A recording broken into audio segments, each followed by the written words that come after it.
మధ్యప్రాచ్య దేశాల్లో నెలకొన్న యుద్ధ ఉద్రిక్తతలు ఐపీఎల్ 2026 నిర్వహణపై నీలి నీడలు కమ్ముకునేలా చేశాయి. మార్చి 28న ఆర్సీబీ, ఎస్ఆర్హెచ్ మధ్య జరగాల్సిన తొలి మ్యాచ్తో టోర్నీ ప్రారంభం కావాల్సి ఉండగా అంతర్జాతీయ విమానయాన రంగంలో ఏర్పడిన సంక్షోభం బీసీసీఐకి పెద్ద సవాల్గా మారింది.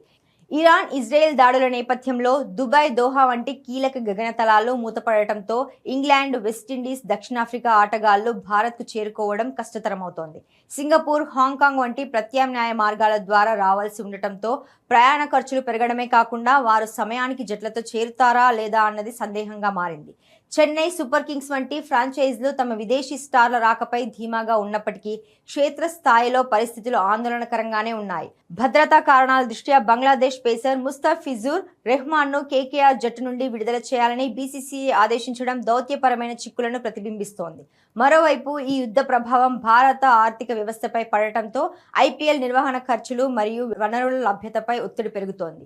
చమురు సరఫరాలో అంతరాయం కారణంగా పెట్రోల్, ఎల్పీజీ కొరత ఏర్పడటంతో స్టేడియాల్లో ఫ్లడ్ లైట్లు, బ్రాడ్కాస్టింగ్ పరికరాల నిర్వహణకు అవసరమైన ఇంధనం కోసం బీసీసీఐ ప్రత్యామ్నాయాలను అన్వేషిస్తోంది. హైదరాబాద్, ముంబై వంటి నగరాల్లోని హోటళ్లు కూడా తమ సేవలను పరిమితం చేస్తున్నట్లు ప్రకటించడం జట్ల బసపై ప్రభావం చూపవచ్చు.